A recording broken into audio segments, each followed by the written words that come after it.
इस वीडियो में हम ट्रांसफार्मर के बारे में A to Z समझेंगे कि ये ऊपर वाला एक्सपेंशन टैंक क्या होता है, ये मेन टैंक क्या होते हैं, ये रेडिएटर क्या होते हैं, सब बुशिंग क्या होती है, अंदर का कोर नरम लोहा का होना चाहिए या सिलिकॉन स्टील का होना चाहिए, वाइंडिंग डबल होनी चाहिए या सिंगल होनी चाहिए, ईडी करंट क्या होती है, इसमें लोहा हानि, उष्मा हानि, कॉपर हानि यानी लॉसेज ऑफ ट्रांसफार्मर, इस सब के बारे में हम लोग इस वीडियो में कंप्लीट समझेंगे।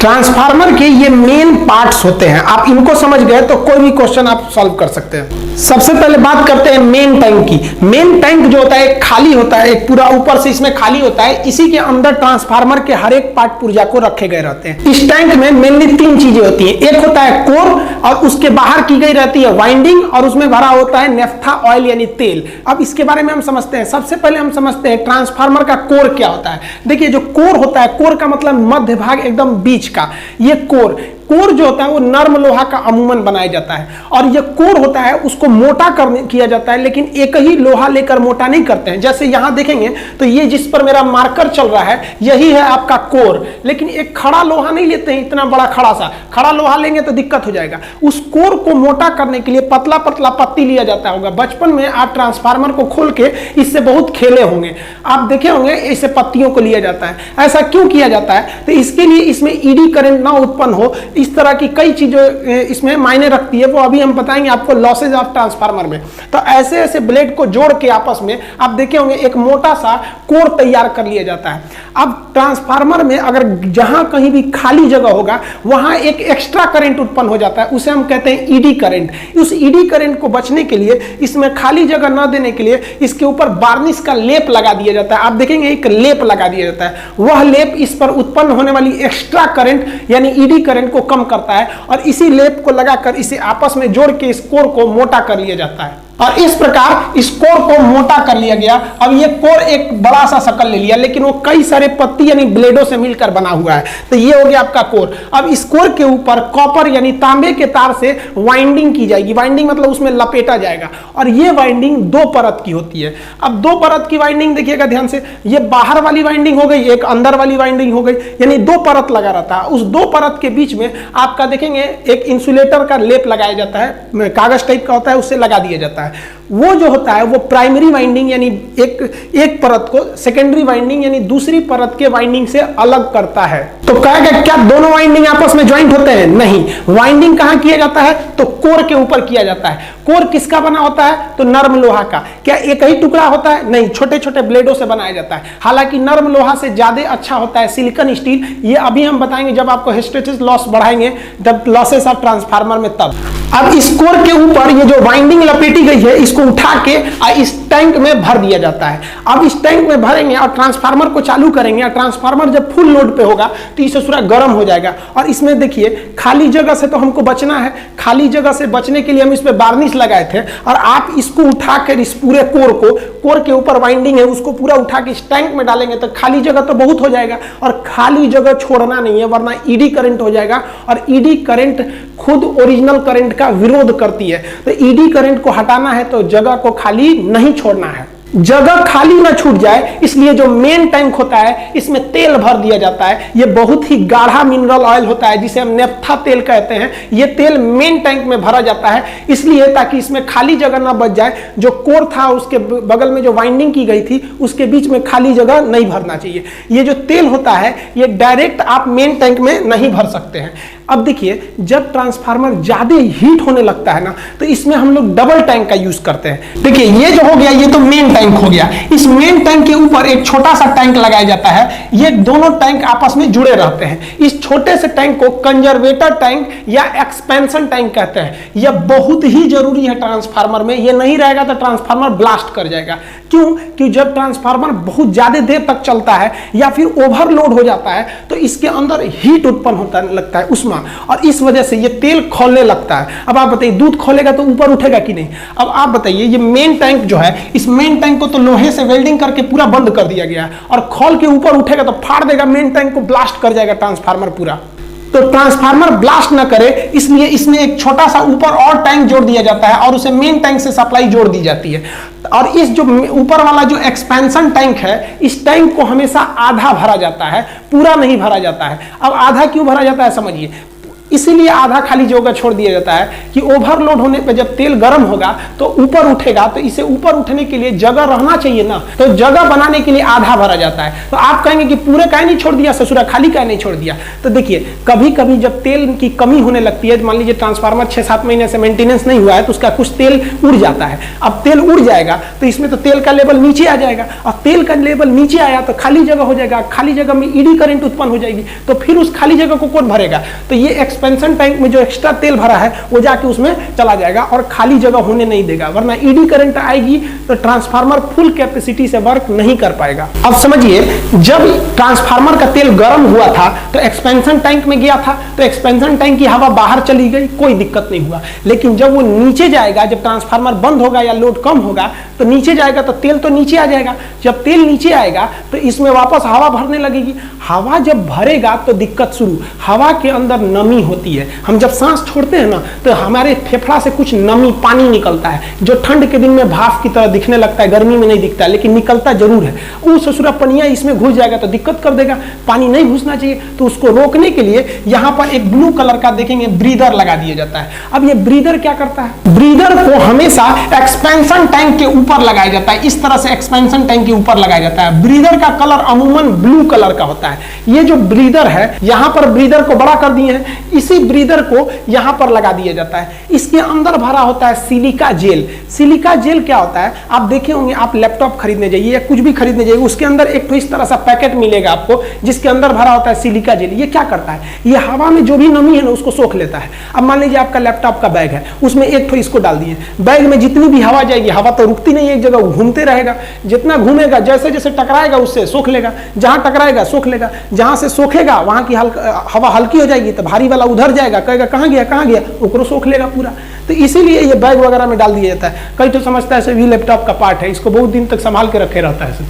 तो देखिए यही होता है सिलिका जेल। तो इसको सिलिका जेल इसमें भर दिया जाता है। अब जब इसमें आप सिलिका जेल भर दिए हैं और जब इसका तेल नीचे जाएगा तो हवा इसमें भरेगी, हवा भरेगी तो किसको पार करके जाएगी? सिलिका जेल को पार करके जाएगी। और सिलिका जेल क्या करेगा? उसके अंदर की नमी सोख लेगा। लेकिन एक खराबी सिलिका जेल की, सिलिका जेल जो होता है ना वो धूल कण को नहीं सोख पाता है, और ट्रांसफार्मर हमेशा सड़के पर लगा दिए, धूल धक्कड़ उड़ने लगता है। अब इन धूल को सोखने के लिए क्या किया जाता है कि इस ब्रीदर के नीचे एक और एक्स्ट्रा सा कटोरी टाइप का बना दिया जाता है जिसमें हम लोग तेल भर देते हैं, ऑयल भर देते हैं। ये ऑयल क्या करता है? धूल को चिपका लेता है, और ऊपर का सिलिका जेल किसको चिपका लेगा? नमी को, यानी जो मॉइस्चर है, ह्यूमिडिटी, उसको चिपका लेगा, और केवल प्योर हवा अंदर जाएगी और बाकी नमी बाहर रह जाएगी। पूछेगा कि आपका ये जो ब्रीदर होता है ये कहां लगाया जाता है? तो हमेशा याद रखिएगा, ब्रीदर मेन टैंक में नहीं लगेगा, और ये कहां लगेगा? एक्सपेंशन या कंजर्वेटिव टैंक के बाहर लगा रहता है। कंजर्वेटिव टैंक हमेशा आधा भरा होना चाहिए। ब्रीदर में कितने चीज का यूज करते हैं? तो दो चीज का,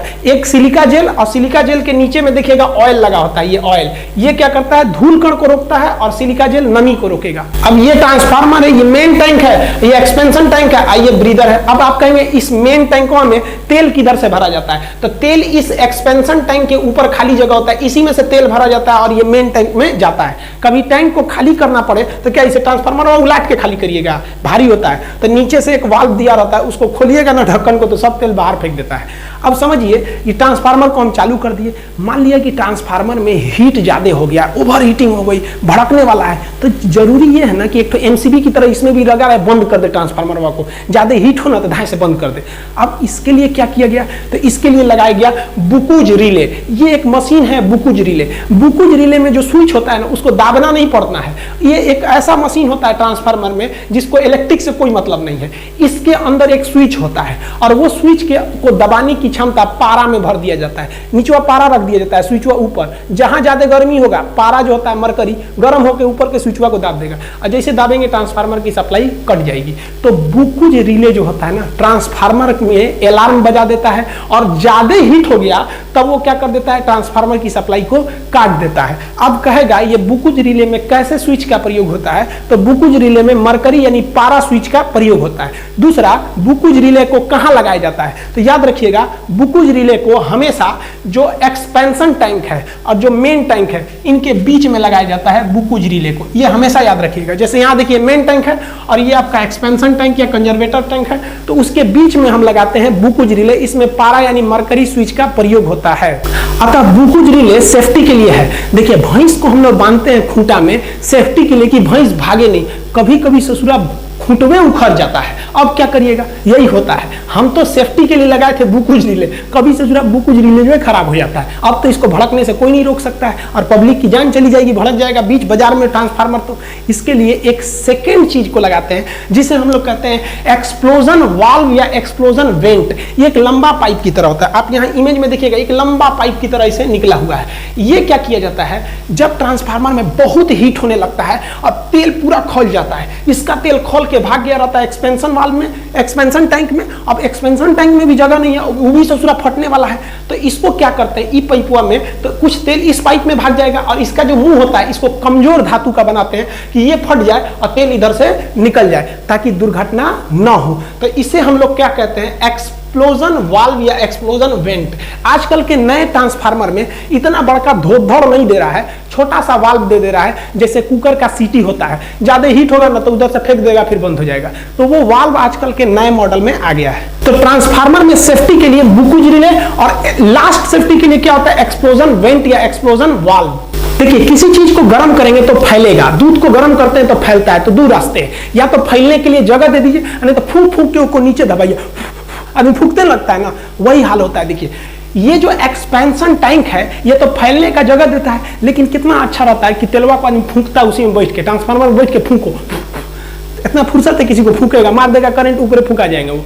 तो इसके लिए बना दिया जाता है हम लोग कूलिंग ट्यूब या फिर रेडिएटर। ये क्या होते हैं, आप ट्रांसफार्मर में देखिए ये जो साइड में निकला हुआ है ना इतना बड़ा सा, ये इतना बड़ा सा जाली टाइप का जो निकला है ये वाला हिस्सा, ये होता है आपका रेडिएटर, यही ठंडा करता है, इसको हम लोग कूलिंग ट्यूब कहते हैं। लेकिन कुछ में फैन भी लगे रहते हैं, बाद में बताएंगे। ये कूलिंग ट्यूब क्या होते हैं सर, देखिए ये ना होता है छोटे छोटे नली के होते हैं सर, ये छोटे छोटे ट्यूब जो होते हैं सर बहुत ज्यादा होते हैं सर, बहुत ज्यादा संख्या में छोटे छोटे ट्यूब को आपस में जोड़ दिया जाता है और इसका सब कनेक्शन ऊपर से दिया जाता है। देखिए इस मेन टैंक का जो ऑयल होता है गर्म होता है तो गर्म होकर इसमें जाने लगता है, और जब इसमें जाता है तो इस छोटे छोटे टैंक से छोटे छोटे ट्यूब से नीचे गिरने लगता है, और ये धीरे धीरे नीचे गिरता है और एकदम छोटे छोटे ट्यूब से नीचे गिरता है। और ये जो ट्यूब होते हैं ये तो जालीनुमा होते हैं, और बाहर जब हवा लगती है तो उसको ठंडा कर देती है। जैसे थाली में खिचड़ी ले लीजिएगा एक के जगह, ठंडा नहीं होगा, तो तनी सा खिचड़िया को साइड में करके फैला दीजिएगा तो ठंडा हो जाएगा। यही काम करता है ये कूलिंग ट्यूब, इधर से गर्म तेलवा को लेके ऊपर से, और जो ट्यूब होते हैं बड़ी ज्यादा संख्या में होते हैं, उस ट्यूब में थोड़ा थोड़ा मात्रा में तेल को गिराता है ताकि तेल का जो एरिया हो कम हो और हवा इस पे मारे तो वो ठंडा हो सके। ठंडा करने वाली मशीन को हम रेडिएटर कहते हैं। तो अतः ये जो ट्यूब है ये रेडिएटर का काम किया। जब ये इधर से गिरेगा तो गिरने के दौरान ठंडा हो जाएगा, और ठंडा होने के बाद फिर अंदर घुस जाएगा, और अंदर जाने के बाद फिर गर्म होगा तो फिर आएगा, इस साइड भी है इस साइड भी है, तो ये जो होता है गर्म होकर ऊपर आता है और फिर इस साइड जाते हैं, और रेडिएटर और कूलिंग ट्यूब से ठंडा होकर नीचे आते हैं और फिर अंदर चले जाते हैं। ये प्रोसेस चलते रहता है। इसमें और अच्छा रहता कि यहाँ पर आदमी एक पंखा लगा देता। तो बहुत हैवी पावर के जो ट्रांसफार्मर होते हैं या जो मेन सब स्टेशन पे ट्रांसफार्मर रखे रहते हैं जिनका लोड ज्यादा होता है, उस पे देखिएगा पंखा लगा देता है। तो ये छोटे छोटे ट्रांसफार्मर पे पंखा नहीं लगाता है जो बाजार में टांग देता है, धोधड़ एकदम ट्रांसफार्मर रहेगा ना एकदम मेन स्टेशन का, तो उस पे लगा देता है आपका फैन। तो ये फैन और ठंडा करने के काम में आ जाता है उसे। तो ये आप कूलिंग प्रोसेस समझ गए ट्रांसफार्मर का। अब समझते हैं ट्रांसफार्मर से हमको सप्लाई कैसे मिलती है। तो देखिए ट्रांसफार्मर में बहुत हाई वोल्टेज आया रहता है, तब भी आपको दूर तक करंट भेजना है तो आप हाई वोल्टेज पे ही भेज सकते हैं। तो बिजली घर उतना दूर है तो हाई वोल्टेज पे आता है, और वही हाई वोल्टेज घर में डाल दीजिएगा ना तो भड़का देगा सबको। इसलिए हमको चाहिए टर्मिनल। टर्मिनल का मतलब होता है जो चारों ओर बांट सके।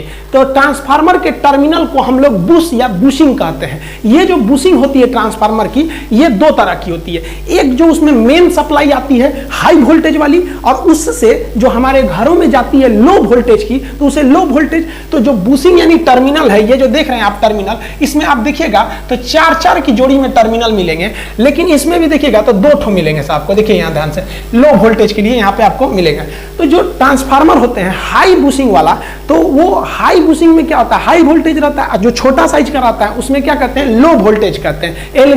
एलवी बुशिंग लो वोल्टेज के लिए, एचवी बुशिंग हाई वोल्टेज के लिए। तो ट्रांसफार्मर के टर्मिनल को हम टर्मिनल ना करके बुशिंग कहते हैं। देखिए, अब ट्रांसफार्मर में कुछ लॉस होते हैं। आपको भी पता है कि दुनिया का कोई भी चीज 100% एफिशिएंट नहीं होता है। ट्रांसफार्मर में जितना भी वोल्टेज होता है या जो एनर्जी होती है वो थोड़ा बहुत कहीं ना कहीं लॉस हो जाती है। तो इसी लॉसेस को हम ट्रांसफार्मर के लॉस कहते हैं। तो समझते हैं हम इस लॉसेस के बारे में। तो सबसे पहला जो लॉस होता है वो आयरन लॉस होता है, जिसे हम लोग कोर लॉस भी कहते हैं, हिंदी में इसे लोहा हानि कहते हैं। आपको बता दिए हैं ट्रांसफार्मर का ये जो कोर होता है ये नरम लोहा का होता है। तो इस कोर में ही कुछ हानियां हो जाती है, कुछ लॉस हो जाता है, उस लॉस को हम लोहा हानि कहते हैं। क्योंकि कोर लोहा का बना होता है इसलिए कोर हानि या लोहा हानि कहते हैं। यह लोहा हानि दो प्रकार का होता है, या तो आपका ईडी करंट लॉस होगा या तो आपका हिस्टेरिसिस लॉस होगा। तो पहले समझते हैं ईडी करंट का लॉस क्या होता है। ट्रांसफार्मर के कोर में अगर थोड़ा भी जगह होगा तो उसमें एक भंवर धारा उत्पन्न हो जाती है। भंवर धारा का मतलब है एक्स्ट्रा करंट जो विपरीत दिशा में चलने लगती है,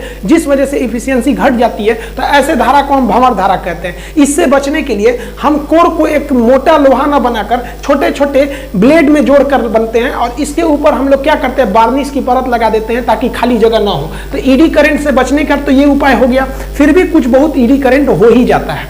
अब बात करते हैं हिस्टेरिसिस लॉस क्या होता है। आपको पता है कि जब कभी भी किसी धातु में, मान लीजिए फेरोमैग्नेटिक में, आप करंट सप्लाई करते हैं तो उसमें चुंबक का गुण आ जाता है, और करंट सप्लाई रोकते हैं तो चुंबक का गुण चला जाता है। अब चूंकि ट्रांसफार्मर एसी करंट पर काम करता है तो इसमें बार बार इसकी दिशा बदलती रहती है। एक बार फेज होता है, इसे दिशा बदलती रहती है एसी करंट की। तो एक बार ये मैग्नेटिक होगा और एक बार मैग्नेटिक नहीं होगा। तो होता क्या है, जो आपका कोर होता है ये एक बार मैग्नेटिक होता है, एक बार नहीं होता है। तो इसके बीच जो गैप हो जाता है, इस कारण एक बार इलेक्ट्रॉन की दिशा इधर हो जाती है, एक बार इधर हो जाती है। तो इसी कारण एक उष्मा उत्पन्न होने लगती है, जिसे हम हिस्टेरिसिस लॉस कहते हैं। ये दोनों ही लॉस आपको कहां देखने को मिलेंगे, कोर में मिलेंगे। और कोर ज्यादातर नरम लोहा का बनाया जाता है, इसीलिए इसे लोहा हानि या कोर हानि कहते हैं। अब आप तो पता चल गया आपको कि जो ईडी करंट था उसको तो हम वार्निश द्वारा रोक सकते थे। अब इस हिस्टेरिसिस लॉस को रोकेंगे कैसे? तो इसको रोकने के लिए हम एक ऐसे धातु का प्रयोग करते हैं जो ऐसे मैग्नेटिक फील्ड के चेंज होने पर ज्यादा इफेक्ट न पड़े और उसमें ज्यादा उष्मा उत्पन्न न हो, ताकि हिस्टेरिसिस लॉस को रोक सके।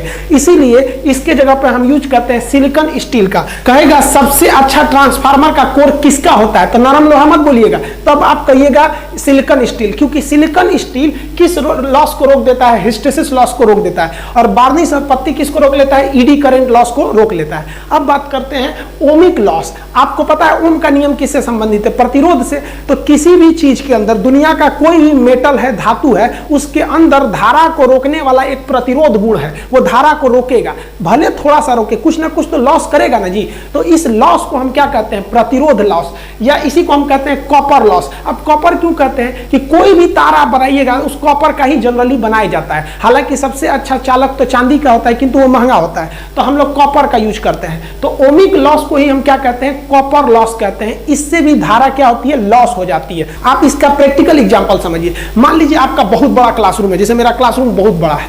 अगर हम उस क्लासरूम को ऑफ कर दें, हर एक पंखा स्विच को ऑफ कर दें, तो क्या मेरा बिजली बिल आएगा? तब भी आएगा। क्यों? क्योंकि हमारे जो मीटर से क्लासरूम में जो तार गया है, उन सारे तार के अंदर करंट गया है, और हर एक करंट बल्ब, पंखा, एसी, कूलर, फ्रिज हर जगह गया है। मान लीजिए जहां जहां जो भी इक्विपमेंट है वहां वहां गया है। हम करंट काट दिए हैं तो बस ऑन नहीं हुआ है, लेकिन धारा तो गई है, और उस धारा को हमारे क्लासरूम में जितना तार सप्लाई है वो तार क्या कर रहा है, उसको रोक रहा है, प्रतिरोध लगा रहा है। तो इस वजह से एक लॉस होगी जिसे हम ओमिक लॉस या तांबा हानि या कॉपर लॉस कहेंगे। और इसी लॉस का बदला बिल के रूप में, बिजली बिल के रूप में बिजली कंपनी हमसे लेगी। तो इसीलिए आप अगर चाहते हैं कि बिजली बिल पूरा ना लगे, बहुत ज्यादा बच जाए, तो जहां आपका मीटर शुरू हो रहा है वहीं पे कटआउट एमसीबी लगाया जाता है 4 पोल का, इसको गिरा दीजिए तो बिजली आपके क्लासरूम तक पहुंचेगा ही नहीं। वरना पहुंच जाएगा तो कॉपर लॉस होगा, आपका बिजली बिल आएगा। इसलिए 4 पोल के एमसीबी से आपको डायरेक्ट कटआउट गिराना पड़ता है। अब अगला लॉस समझते हैं, स्ट्रे लॉस। स्ट्रे लॉस क्या होता है? देखिए, लीकेज ऑफ फ्लक्स, जो चुंबकीय फ्लक्स होता है, चुंबकीय फ्लक्स मतलब चुंबक का झटका, तो चुंबकीय फ्लक्स जो होता है इसी से बिजली उत्पन्न होती है सब। तो चुंबकीय फ्लक्स भी कुछ लॉस हो जाते हैं। चुंबकीय फ्लक्स लॉस ना हो इसलिए जो बाइंडिंग की जाती है कॉपर की, वो एक परत के ठीक दूसरे परत उसके ऊपर रख दिया जाता है, बीच में एक पेपर लगाकर। तो फ्लक्स के गैप हो जाने से, लीकेज हो जाने से, उस लॉस को हम क्या कहते हैं, स्ट्रे लॉस। तो ये लॉस समझ गए, ये बहुत ही कम होता है। ये तभी होगा जब ट्रांसफार्मर बहुत हैवी पावर का रहेगा, तभी स्ट्रे लॉस होता है। अब अगला जो लॉस होता है वो डाई इलेक्ट्रिक लॉस होता है। डाई इलेक्ट्रिक लॉस क्यों होता है? तो देखिए ये मजबूरी में डाई इलेक्ट्रिक लॉस हो जाता है। हमको जगह जगह इंसुलेटर लगाना, यहाँ बार्निश का इंसुलेटर लगाना है ताकि ईडी करंट ना उत्पन्न हो, और यहाँ दोनों बाइंडिंग्स के ऊपर एक पेपर लगाना है। तो ये पेपर लगाएंगे तो कहीं ना कहीं ये धारा में रुकावट उत्पन्न करेगा। तो ये जो इंसुलेटर लगा होता है, तो इंसुलेटर के कारण ड्यू टू इंसुलेटर जो लॉस होती है उसे हम लोग कहते हैं डाई इलेक्ट्रिक लॉस। तो ये आपके मेन लॉसेज हो गए आपके ट्रांसफार्मर के अंदर। अब एक अलग से लॉस आता है जिसको जनरली नहीं पड़ता है कोई, जिसे बोलते हैं मैग्नेटो स्ट्रिक्शन लॉस। ये मैग्नेटो स्ट्रिक्शन लॉस क्या है? ये नॉर्मल लॉस है। आप ट्रांसफार्मर के पास जाइएगा ना तो आपको एक घनघनाहट की आवाज सुनाई देगा, घन घन। इन्वर्टर चलेगा या कोई भी ट्रांसफार्मर देखिएगा ना, चलेगा ना तो उसमें एक आवाज सुनाई देगी। वो फैन की आवाज नहीं रहती है। देखिएगा फैन नहीं भी रहेगा ट्रांसफार्मर में, जो सड़क के किनारे ट्रांसफार्मर लगाया जाता है उसमें जनरली फैन नहीं होते हैं, तो भी आपको घन घन एक आवाज सुनाई देगी। ये आवाज कोई उत्पन्न करने के लिए भी कोई ना कोई ऊर्जा चाहिए, और ये ऊर्जा ट्रांसफार्मर बिजली से ही लेके दे देता है। तो एक साउंड उत्पन्न होता है। तो इस साउंड के उत्पन्न होने से एक लॉस होता है जिसे हम लोग कहते हैं मैग्नेटो स्ट्रिक्शन लॉस। तो ये ट्रांसफार्मर के अंदर टोटल लॉस हो गए। आई होप आप ट्रांसफार्मर समझ गए होंगे। ट्रांसफार्मर का न्यूमेरिकल प्रॉब्लम कि प्रथम कुंडली में कितना होता है, द्वितीय कुंडली में कितना होता है, स्टेप अप और स्टेप डाउन में क्या अंतर होता है, ये सब समझा देंगे। आप एमसीबी को भी समझा देंगे। ये एमसीबी भी आप देखेंगे तो 4 टाइप के मिलेगा आपको, single pole, double pole, triple pole, 4 pole, इसके भी कई कैटेगरी हो जाते हैं। आप ट्रांसमिशन लाइन देखिएगा, हाई वोल्टेज के करंट को हम लोग इस टावर के द्वारा ट्रांसमिशन लाइन से भेजते हैं। इसके अंदर एक कोरोना इफेक्ट उत्पन्न होता है। अभी जो बीमारी चल रही है ना, इसमें पहले से है वो बीमारी। कोरोना इफेक्ट क्या होता है? ट्रांसमिशन लाइन का। और ये जो इंसुलेटर होते हैं क्यों लगाए जाते हैं? अब इंसुलेटर की संख्या गिनेंगे तो देखिए इसमें ज्यादा डिस्क मतलब चक्री, इसमें ज्यादा दिख रहा है, इसमें डिस्क की संख्या ज्यादा है, इसमें डिस्क की संख्या कम है। तो हम क्या डिस्क को गिन के बता सकते हैं कि इस तार में कितना वोल्टेज है? हाँ, एकदम आराम से बता सकते हैं। तो मिलेंगे हम लोग नेक्स्ट वीडियो में, तब हम इसकी चर्चा करेंगे।